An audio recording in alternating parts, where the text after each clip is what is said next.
Okay, good afternoon, everyone. I hope that you're well. It's Rabbi Akiva Mills, and today is Wednesday. It's the 28th of February, and unlike most Februaries, we will have a 29th also tomorrow. So it's the 28th of February, and we're getting ready for Parshas Sisa. I want to share a Divrei Torah with you, something that I saw that relates to this week's Parsha, but you're going to see that it's also going to connect to last week's Parsha, but also to something that's coming up. So don't be nervous. I'll show you how this all connects. Just in general, we're at the end of Sefer Shemos. We're dealing with so much of the details involving the construction of the Mishkan, the tabernacle, and all of its kalim. So what we're going to see today is not really limited to this week's parsha, last week's parsha. It's this entire season that we're in about studying about the Mishkan, but we will attach it to this week's parsha. So let's jump right in. So one of the incidents that takes place in Parshas Sisa, perhaps the one that's most associated with Parshas Sisa, is the shattering of the luchos of the tablets of law that were given to Moshe by Hashem at Har Sinai.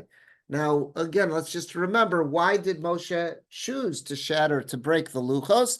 Well, it was because upon his descent from Har Sinai, so soon after receiving the Torah, and all of Bnei Yisrael having this incredible experience, this prophetic experience of being so close to Hashem, with all that, all of a sudden, within a very short span of time, they began to worship an idol, the golden calf, at the foot of Har Sinai. This was such a chutzpah, Moshe couldn't bear with it, and he smashes the luchos. Let's just see the psukim here. The pasuk says, "Vayifen vayered Moshe min ahar, u'shnei luchos ha'edus biyado." So Moshe now turns and he descends from the mountain, and the two tablets of testimony are in his hands. Luchos ksuvim mishnei avrehem. These tablets, they were inscribed on both sides. Mizeh mizehim ksuvim. So you could look at either side of them and you would see the same words. And again, they went completely through. So this was quite miraculous. These tablets, they were God's handiwork. The first set of luchos were written by God. In other words, the second set, God's going to tell Moshe, well, you broke the first set, you got to help make the second set. You're going to hew them and you're going to etch onto them the words. But the first set were completely done by God. Charusa luchos, they were engraved on the tablets. Yud Zayin 17. So remember, Yoshua was waiting about, I don't know, somewhere up on the mountain, midway up. He didn't go up as high as Moshe did when Moshe went to spend 40 days up there receiving the Torah. But he went somewhere up on the mountain and he was waiting. He had pitched a tent and was waiting for Moshe. So now Yeshua doesn't know what's going on in the camp below. Moshe already knows. God has told him. But Yeshua just starts to hear a lot of noise as they're descending together. Vishma Yeshua's kolam breo. Yeshua hears the voice of the people and all the shouts. And he says to Moshe, Moshe, kol milchama b'machna. It sounds like there's a battle going on. I hear all this yelping. It sounds like there's fighting that's happening. Yud Ches 18, Vayomer, and Moshe responds, Ein kolanos gvura vein kolanos kalusha. What you are hearing isn't the shout of victory or the shout of defeat. It's not war what you're hearing. Kolanos ani shemea. It's a voice, it's shouts of blasphemy what I'm hearing. In other words, Moshe was able to discern that what you're hearing, Yoshua, is not sounds of war, it's sounds of a blasphemous idol worship. Yud Tes 19, and as they descended further and they got close to the camp, they saw the golden calf and they saw people dancing around it in ecstatic worship. Moshe got so upset. And he flung from his hands the tablets, and they shatter at the foot of the mountain. That takes place in this week's parsha. Beneath those verses, you'll see is just an artist's rendition of the two tablets. Again, that's probably incorrect. The shape, we know it's incorrect. They were a flat top. They didn't have that rounded top. That's just the way they've been depicted over the years. Fascinating as to how that all began. I once saw an interesting paper that has a very good theory about that. But they definitely had a flat top on them. So if you look at the first column of these 10 utterances, Aser Sadibros, commonly called the 10 Commandments, if you look at the first column, the ones on the right, number 5 is Kabeda Savicha Vasimecha, that we have to respect, we have to honor our father and our mother. And what we're going to discuss now, moving forward, we're using this as a diving board to jump into the topic of Kibbud Avim, and this is going to be something absolutely fascinating I have to share with you. It's based on something that I had read from a shir from Rabbi Yisrael Reisman in Brooklyn several years ago. So let's jump right in. So let's go to page 2. So as you see, the luchos that Moshe shattered, so command or utterance number 5 was Kaveda Savicha Vasimecha. So let's see how this relates back to something we saw last week. So we're at the top of page 2. So you see I have written there that what we're about to see are some sukkim from Parshas Tetzaveh, but as you'll soon see, this all relates to this week as well. Because we're about to see in Tetzaveh, we're going to see where the Torah gives us unique commands about the stones that were going to be needed for the choshen, for the breastplate that was going to be worn by the Kohen Gadol. And again, that's not limited to last week's Parsha. All these Parshas now at the end of Sefer Shemos are detailing the construction of the Mishkan. That's going to be in Vayakol Pekude. The next 2 weeks, that's going to come up again. So this isn't limited just to last week to Tetzaveh. This is part of the whole sugya. Let's just review what the names of those stones were that are on the choshen, that are on the breastplate of the Kohen Gadol. It says, Vasisa choshen mishpat maseh choshev maseh efod tasenu zahav tchelas argam and tolah shani v'shesh mazar tasoso. The Torah tells us all sorts of instructions about this intricate breastplate that's supposed to be made for the Kohen Gadol to wear on his chest. Next one, Tazayin Ravuya Kaful, it's square and it's doubled over. Zeres Arkov is Zeres Rachbo, that's giving us the measurements. Yud Zayin, Milesabo Miluas Evan, Arba Turim Oven. There are going to be 4 rows of stones.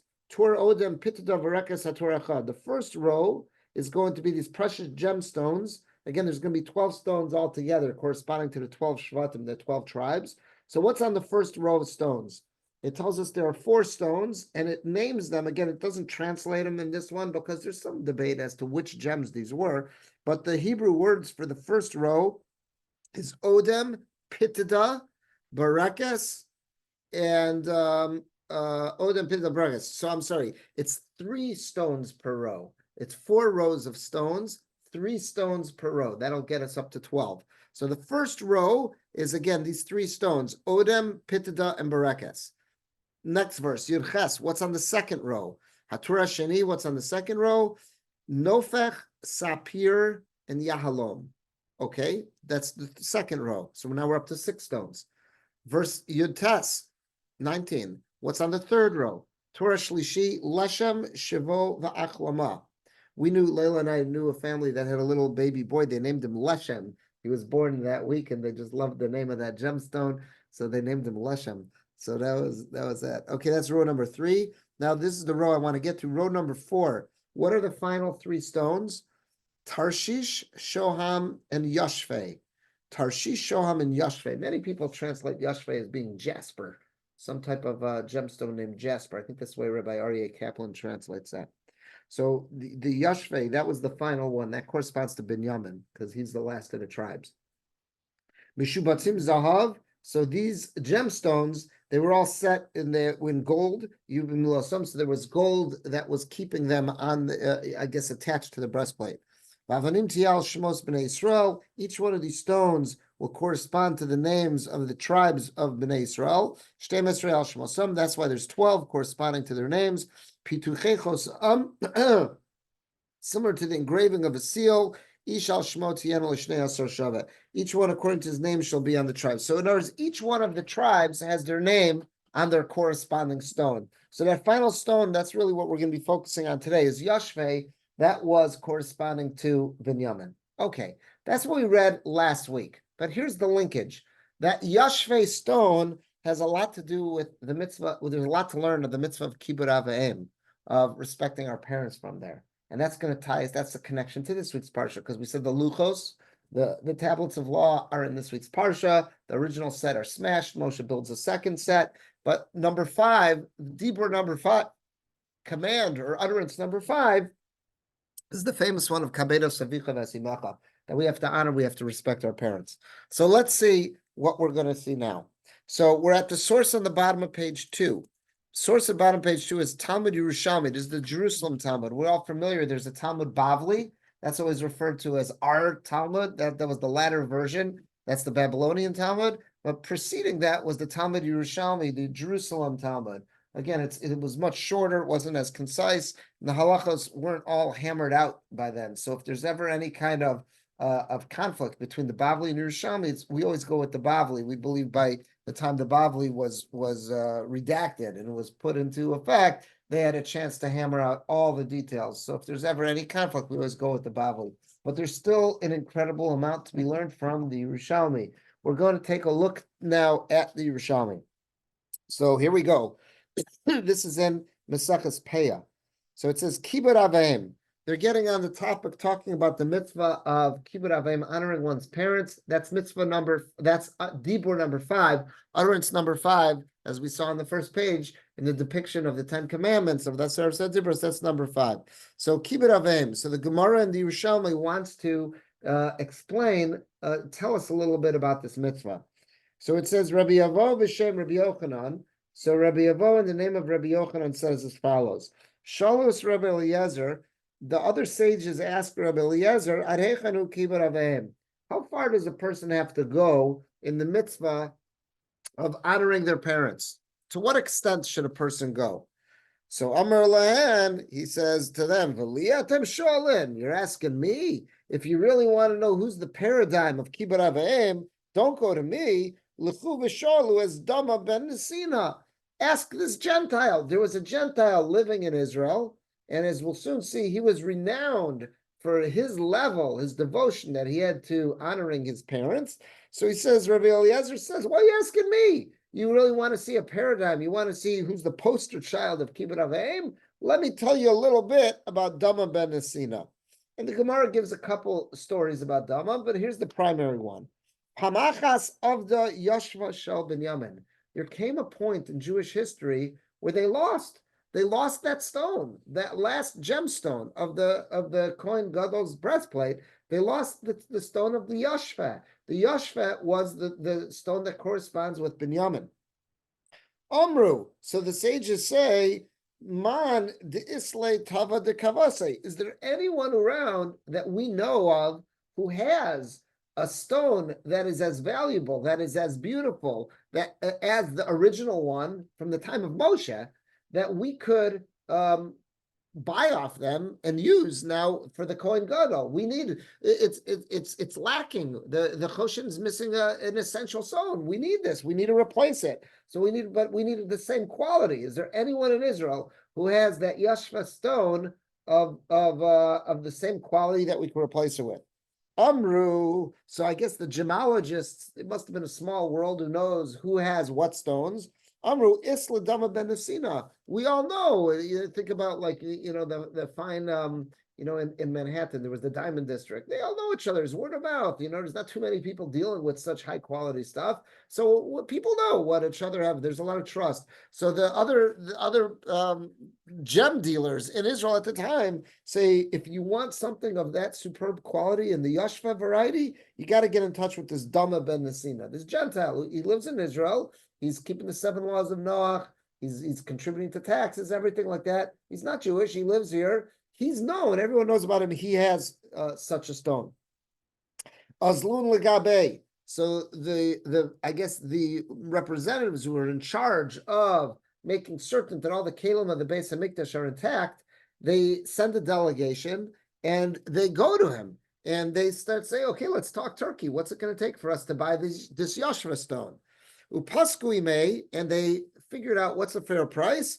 B'meya dinar. They decide they're going to spend 100 dinar. They're going to pay this Dama ben Nesina 100 dinar. Again, I don't know what that's worth in modern day currency. I'm assuming it was a large amount because, again, this was something they needed for the Kohen's breastplate. It was a very rare stone. Apparently, he's the only one in Israel who has a stone of that quality. So supply and demand would tell you this is pretty expensive. So they agree to pay him 100 dinar. Salik. So he says, okay, wait right here. I'll go get it for you. He's got a safe up in his room. So Salik, he leaves them, the delegation. Boy Maisa lahu, and he goes upstairs where he's got his safe. The eshkach, and what does he find? Avua damich. He sees that his dad is asleep. His dad is taking a nap. Now, why is his dad taking a nap? Why does that prevent him from getting the Yashva stone? So there's two opinions. Isti Amrin, there are some who say, Maftachal de Tevusa, Have Yosef Gav Etzba de Avoy. Some say it was because his father was taking a nap and he happened to have been holding in his hand the key to the safe. So there was no way to retrieve the key without waking up his dad. That's the first opinion. And some say, no. Dama ben Nesina had the key. However, Istamr and some say, Rigle de Avua, his father's feet have his pshita al tevusa. His feet were resting on the safe. So again, he had the key. There's two opinions. Either he couldn't access the key because it was in his sleeping dad's hand, or he had the key. However, he couldn't access the safe because his dad went to sleep. He had his feet propped up on the safe. There was no way to open the safe without waking up his father. So whatever the case was, he couldn't retrieve the jewel for the representatives of the Beis HaMikdash. So Nachas Legabon, so he comes back downstairs to where the representatives are. Amar, and he says to them, La Yechilis my Susei Lachon. He says, I can't bring it to you. I can't do it. So they say, Amru, so now they start thinking, okay, what's going on? We had already agreed on 100 dinar. What happened? He probably went upstairs and realizes that he could hold out for more money. So Amru, so they said, Dilma do boy pritintuva. Maybe what's going on is, he realizes we need this. So he's trying to play hard to get, and he wants to get he wants to get more money. So therefore they said, okay, we're willing to do this. We need this for the Beis HaMikdash. So askune l'masayim, they doubled it. They said, we were originally agreed on 100. They said, we're willing to give you 200. And he still says, no, fellas, I'm sorry, I can't do it. So then Eskuna Elef, they went up 10 times the amount. What had originally been 100 now is Elef. Elef is 1,000. So now they agree on 1,000. So they say, we really, really need this. And you're entitled to this. You're the owner. We see you're playing hard to get. Let's just end this. We'll give you 1,000 for it. Kivan de Isir Avua. And then I guess, while they're having a conversation, he hears movement upstairs. He hears his father woke up. So Kivan this year Avua, once his father woke up, means Shinte from his nap, Salik. So now Dama goes back upstairs. V'Yisuselon, he retrieved the Yashve stone and he brought it down to the temple representatives. Bo, what did they want to do? Maisunle Kipiskule Achraya. They wanted to pay him 1,000 because that was the last bid that they made. And they thought, hey, the rules of buying and selling, we are obligated to give you based on the last bid. The last bid we made was 1,000, and that seems to be what you were holding out for. Lo kibaloloi, and Dama said, absolutely not. I'm not taking 1,000. Amar marana mazbin lecho ikre de avasai bepritin. He was offended, and he says, what kind of person do you think I am? You think I sell my father's honor for money? In other words, he explained to them, the whole reason I was holding out had nothing to do with money. I want to honor my father, and it would be chutzpah for me to wake up my dad. So I had to wait till he woke up. I wasn't holding out for money. And now what do you think? I want to take money based on kibbut avayim? Absolutely not. We agreed on 100. That's what I'm taking from you. So he's very honest, this Dama also. Any nana, I refuse to get any benefit, mikavad avosai klum. I don't want to profit from kibbut avayim. I want God to reward me for kibbut avayim, that I was honoring my father by not waking it up. I want God to reward me with eternity for kibbut avayim. I don't want your financial rewards. He's like offended. Like I want God in the olam ha'emes, in the world of truth. I want Him to reward me. I don't want your payments. No, chas v'shalom. So he refused. So he ended up selling them the Yashve stone for just a 100, which was the original. And he could have made out like a bandit here. He could have got 10 times the amount, and he turned it down because he said, I'm all about kibbut avayim. That's this Dama ben Nesina. He's honest too, but he says, I'm all about kibbut avayim. So he refuses. That's what happened. So the Gemara concludes by saying, Ma paralo HaKadosh Baruch Hu skar. So how did God reward him? In other words, Hashem sees that this fellow was such a tzaddik, was so righteous, and here he had a chance to really, he has the Beis HaMikdash, the treasures over the barrel. He could have asked anything, and he refused. So how did Hashem reward him? Amar Rabbi Yossi be Ribi Bun. So Rabbi Yossi, the son of Rabbi Bun, says, Bo Balayla, the next night, Yolda Paraso Paraduma. He had a cow that gave birth to what? A Paraduma, red heifer. V'shaklu lo Yisrael mishkala zahav v'natluo. And the Jewish representatives who came said, listen, we really need a Paraduma.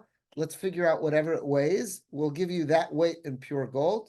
And they took it. So he ended up profiting gesund. He did make a very nice parnasa. You know, Hashem didn't just say, wow, you're so nice, and you know, we'll just have you as the poster child for kibbutz aim. He also made certain that he was going to profit in this world as well, and that's what he did. So he made far more money with this paraduma transaction than he would have otherwise. That's how that Gemara comes across. So it's a beautiful Gemara. I don't know about you, but I've heard this in slightly different versions over the years, but now we just saw it inside. This is the Yerushalmi, this is the Jerusalem Talmud, this is how it records it. And it's beautiful. It gives us a real insight into kibbutz aim. And here's someone that, look at this, he did not want to give up the mitzvah. He was doing totally lishma for the pure sake of kibbutz aim. That's what he wanted to do. Okay, now let's turn the page.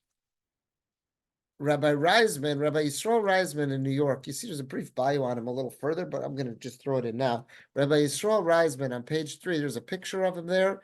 And he says in the bio, he's a Rosh Yeshiva and Yeshiva Torah Vodaas in Brooklyn. He's also the rabbi. He's a Rav of Agudas Israel, Agudas Yisrael Shul, Madison, Zichron Chaim Tzvi. That's the name of the shul in Brooklyn, Maria's. And I happen to have something of a connection with him. I correspond with him. I write to him, and he's always very gracious. He writes back. I like picking his brain for answers when I send him questions. Sometimes they're in halacha, sometimes it's in learning, sometimes it's obscure sources saying, wow, have you ever seen something that covers this? And he's always very gracious in responding to me. He gives also, many people may know him from this, Rabbi Reisman gives a very popular Matzei Shabbos Saturday night Navi Shir.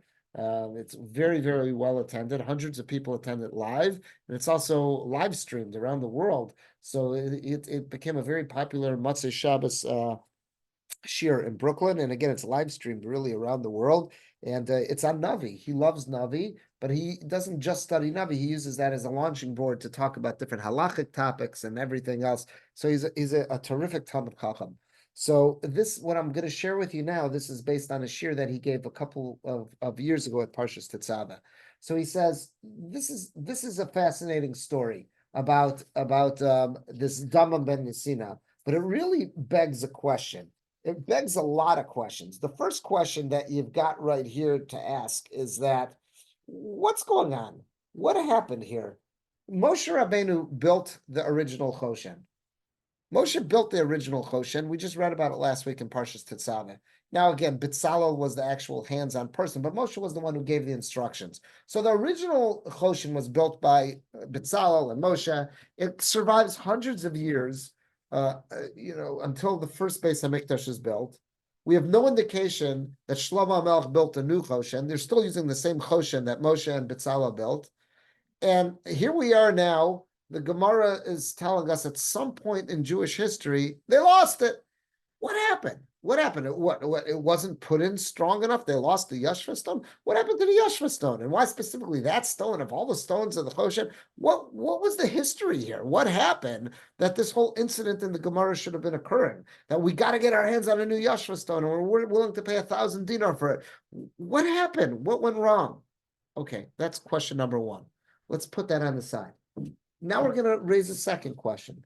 Here's the second question. We're at the top of page 3. We're going to see a very interesting Rambam. Here's Maimonides. He tells us a little bit more about what was written on these stones. We know from the Torah that they had the names of the Shvatim, the names of each Shevet were on these stones. Rambam tells us a little more. Rambam tells us, and again, this is based both on a Gemara, Yerushalmi, and Bavli. The Rambam says as follows: V'fateach ala avanim. What did they engrave on the 12 stones that were on the breastplate of the Kohen Gadol on the Choshen? Mefateach al avanim, Shemos hashvatim, all the names of the 12 tribes, kitholdosam, in their birth order. V'nimtza kosev al ha'adom, the first stone, which was the Adom, Ruvain, would get the name Ruvain, because that's stone number 1. And on the final stone, which was Yashvei, that would say Binyamin. But there was a little more on the stones as well. Because of Batchila, Lamala Meruven, but on the first stone, above Ruven's name, you know what else was written? Avram, Yitzchak, and Yaakov. You had the three Avos were up there. We'll soon see why.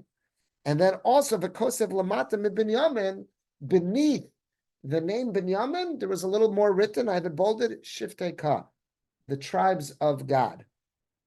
And then he says, why? Kadeshu Kola Osios Mitsuyo Sham. Why was this done? Why were the names Avram, Yitzchak, and Yaakov written before Reuven? And why after Binyamin are Shiftei Ka written?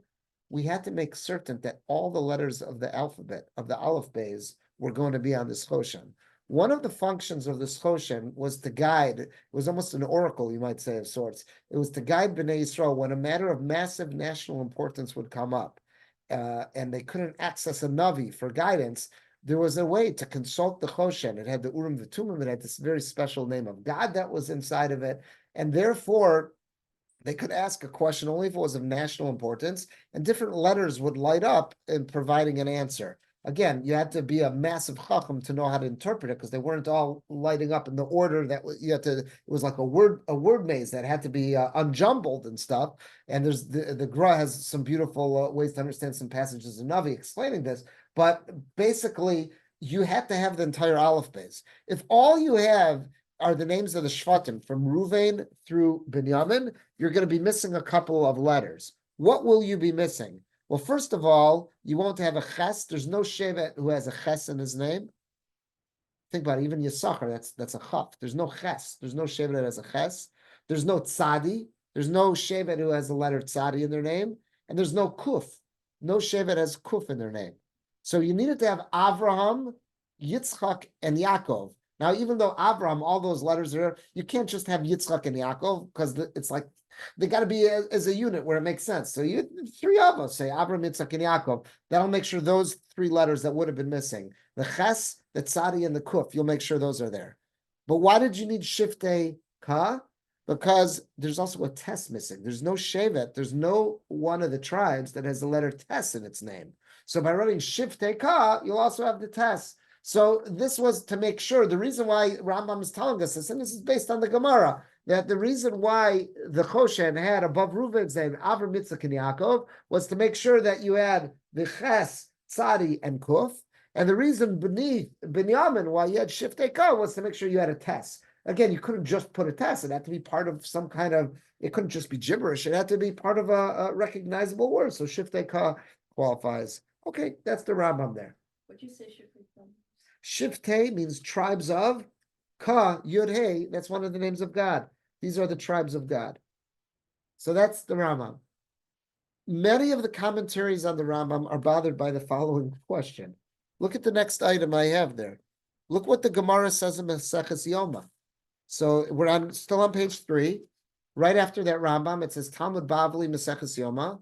Ketza Nasis, it wants to know what did the engraving on the stones all look like. I'm just getting to this last part that concerns us. Amar Rav Acha Bar Yaakov Shiftei Yeshurun Ksiv Sham. Right, we needed to get the test, so it said Shiftei, but what's the word after Shiftei? Yeshurun. Yeshurun is another name for Israel. Yeshurun means Yashar, straight. We're also known as the Shiftei Yeshurun. We are the tribes of the upright and the straight. So some of the commentators on Rambam are very bothered by something here. The Rambam is out to record for us what did the Gemara say, and then bring it down to halacha. Well, what did the Gemara say? What was after Binyamin's name? Shiftei what? Yeshurun. The Gemara says it said Shiftei Yeshurun after Binyamin's name. If it says Shiftei Yeshurun, that's the Gemara. So then why did Rambam, when he's telling us how did the Choshen look like, he says it says Shiftei Ka? Why didn't you stick with the Gemara? It should have said Shiftei Yeshurun. Why is it saying Shiftei Ka? So there are two questions on the table right now. Question number one was this whole story of Dama ben Nesina. What happened that the Yashva stone has disappeared and that we need to go find a new one? Number two, that Yashva stone, what did it say on it? The Gemara told us it said Shiftei Yeshurun. And Rambam, when he brings down La Halacha, What did it say? Rambam says it says Shiftei Ka. Which one was it? And why would the Rambam go against the Gemara? Those are the two questions on the floor. And for that, now we are going to turn the rest of page 3, which is going to take us to page 4. This is a transcript of Rabbi Reisman's shir. Again, Rabbi Reisman didn't write this himself. One of the people in the audience transcribed the shir. I'm on his email list, so I received the email from him, this transcript of the shir. And that's what Rabbi Reisman's going to do now. He's going to answer those two questions using the most beautiful Chassam Sofer. The most beautiful idea from the Chassam Sofer. I don't think any of us have ever heard this before, and it's going to fit like a glove. It's going to address these two questions. Again, the two questions on the floor is what happened? How did we lose this Yashva stone? And number two, why would the Rambam say that the wording is different on the Yashva stone than what the Gemara says? The Gemara said it said Shiftei Yeshurun. Why would Rambam say it said Shiftei Ka? Let's jump in and see what Rabbi Reisman says. Recently, the Chidushei Chassam Sofer on Maseches Yoma was printed. And in the back, they have the Chassam Sofer's notes on the Yerushalmi of Yoma. And there, the Chassam Sofer writes something absolutely extraordinary. Mitzvah lefarsem. He says it's a mitzvah to publicize this. So we're fulfilling what Rabbi Reisman wanted. He said mitzvah lefarsem. It's a mitzvah to publicize. We're going to publicize it right here and right now. At our class here in Young Israel, everyone who's listening online and anyone who's going to access this recording, we're going to publicize exactly what Rabbi Reisman wanted. Here it goes. So he's quoting the Chassam Sofer. He writes, first of all, that the name Yeshurun, which is the name for the Jewish people, is a very special name. The name for Klal Yisrael changes based on what madrega, what level Klal Yisrael is on. We don't find the name Yeshurun until Parshas Hazinu, once. And in Vizos HaBracha, we find it twice. The name Yeshurun is not even applicable to the Dor HaMidbar. That's the generation of the wilderness, as the Dor HaMidbar sinned. So we're not worthy of being called Yeshurun unless we are at a very high level. But only to those born in the Dor HaMidbar who entered Eretz Yisrael are at a higher level. They're the ones who are worthy of being called Yeshurun. Says the Chassam Sofer, the name for Klal Yisrael changes according to their level. So first, with this, he answers the Rambam. He says that just as the name Yeshurun came to the second generation of Jews, so too it did not stay forever. It may be true that originally the name Shiftei Yeshurun was engraved on the stone. That might be in the original stone of Moshe. That might be that Moshe Rabbeinu engraved on that stone Shiftei Yeshurun, because that's where we were at as a people. We deserve that title of Yeshurun because we were upright, we were straight, we were on the straight and narrow. But with the Yeridas Hadoros, the generations going down, it was changed. Klal Yisrael didn't deserve to be called Shiftei Yeshurun. What did we deserve? The name became Shiftei Ka. When did this change take place? And how did the change take place? What exactly happened? So again, just to take a step for a second, look, the first thing he did is he just answered the Rambam. Rambam is not arguing with our Gemara. Our Gemara is talking about the original Binyamin stone, the Yashve stone that Moshe and Betzalel crafted. That deserved to have Shiftei Yeshurun on it because we were at that kind of level. But at some point in Jewish history, we no longer deserve to be called Yeshurun because we went down. Our level wasn't as lofty. So then we're called Shiftei Ka. So Rambam is talking about at a later stage in Jewish history. That's what it says on that stone, Shiftei Ka. But Rambam would agree with the Gemara. Oh yeah, the original. If you would ask Rambam, what was the original stone? The original stone says Shiftei Yeshurun. At some point, we didn't deserve to be called Shiftei Yeshurun. So that's why Rambam says, La halacha, it says Shiftei Ka. The question is, when did this change take place? So now we go to page 4. Watch how he wraps this up. Page 4. Well, I told you the Chassam Sofer is going on a Yerushalmi.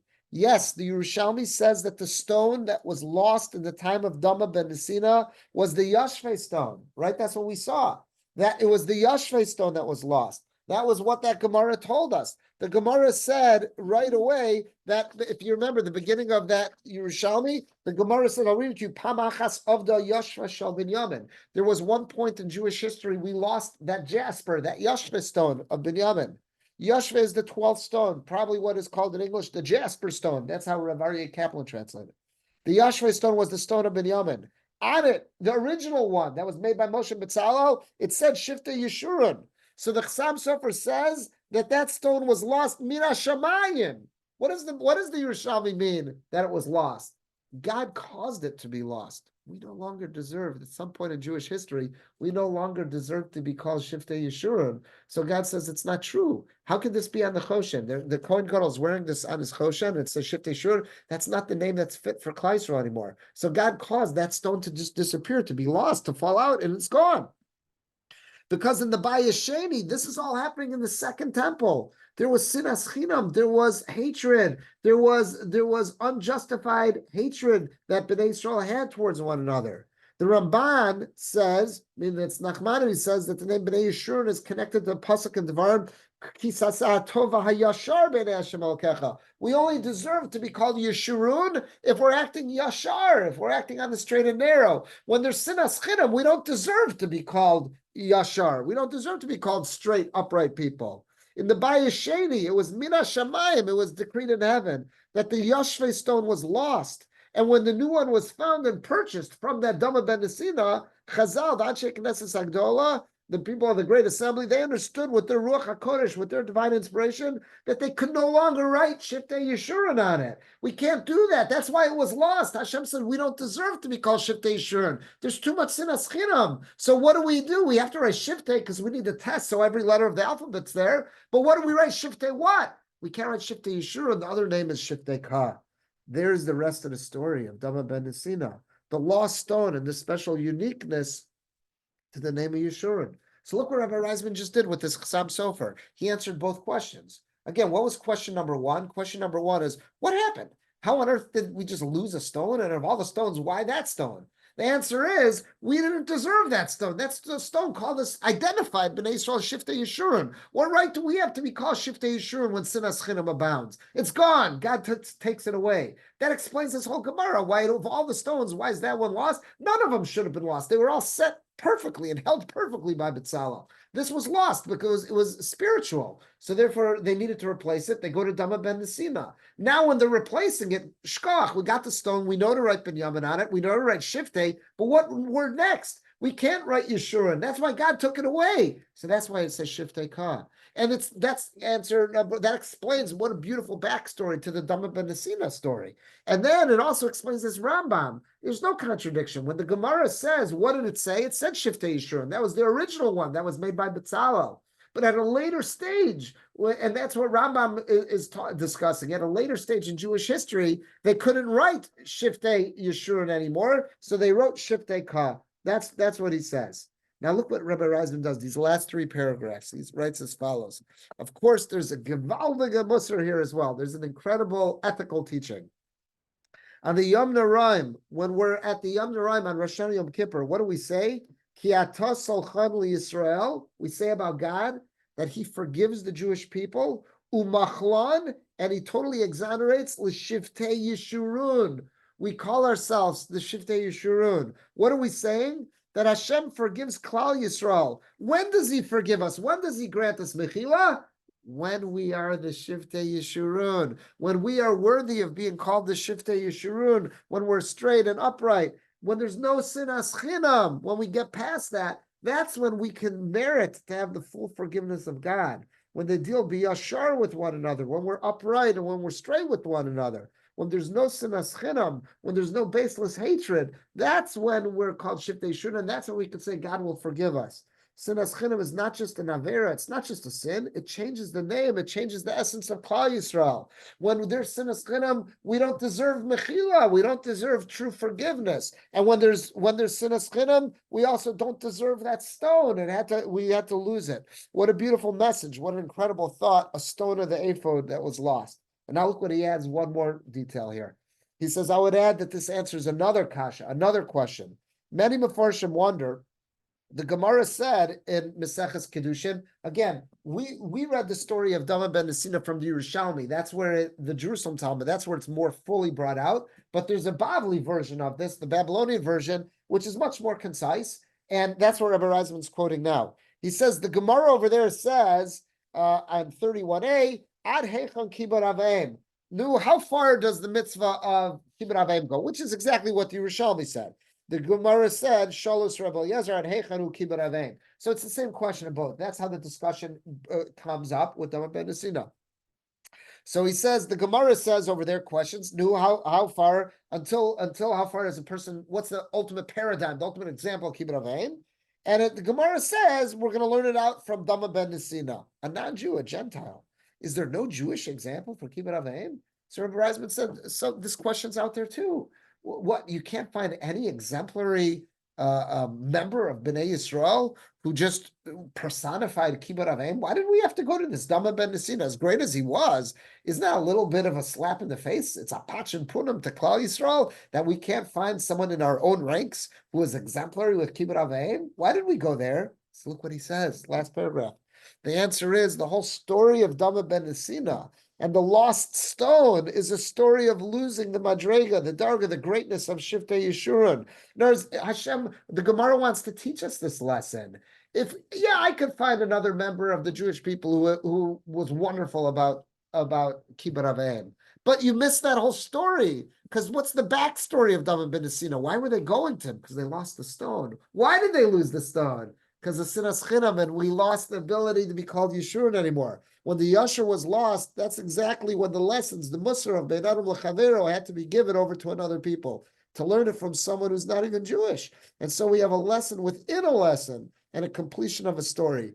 That's a story that has to do with the Choshen, the Abnei Ephod. I thought this was so beautiful. You probably all remember Paul Harvey on the radio was saying, now you know the rest of the story. So here it is, this is the backstory. This is beautiful. This Chassam Sofer fills in the backstory to this very famous episode in the Gemara of Dama ben Nesina, and he answers so many questions. He answers, he answers number one, how do you explain why a stone was lost? No other stones were lost. Why was a stone lost? If a stone had to be lost, why specifically this one? How do we understand that? And what happened? And then this other question, that there's a conflict in the Rambam. The Rambam says Shiftei Ka, when the Gemara says Shiftei Yeshurun. So this Chassam Sofer, it fits like a glove. He wraps up both of those. It gives us such a beautiful approach to how to answer this. And Rabbi Reisman throws in at the end those two beautiful nuggets as well. That's why we say on Rosh Hashanah Yom Kippur that Hashem forgives us when we're machlan l'shiftei Yeshurun. He forgives us when we are worthy of being called Yeshurun. It's reminding us that if we want to achieve true forgiveness, true atonement, true forgiveness, absolute, we've got to be Yeshurun. Only when we're at the level of Yeshurun can we experience that absolute true forgiveness. And number two, what was with this Gemara in the first place? If you want to teach me a lesson about Akiva, why do we go to Dama ben Nesina? Because only by the lesson of Dama ben Nesina will we get this, the backstory we can figure out and make this all come together. What does that mean that we lost the level of being Yeshurun and how detrimental that is to us in our national identity? That's something we can only get out of that Dama ben Nesina story. I thought this was absolutely beautiful. So again, but this ties into our Parshios. Number one, again, we saw in this week's Parsha, the Luchos getting smashed because of Avodah Zarah. One of the Dibros, in that source, the Dibros is Kabedes Avicha Vasimecha, honoring our parents. While we're on the topic of honoring our parents, that brings us to that famous Gemara, and then that brings us to the gemstone that was in the Choshen, in the breastplate of the Kohen Gadol, which was in last week's Parsha in Tetzava, and then we're going to be reading again in Vayakol Pekude. We'll see that come up again. All right. I hope you found this interesting. I know I found this very, very eye-opening. I hope you did as well. And God willing, this will enhance your appreciation for this week's Parsha.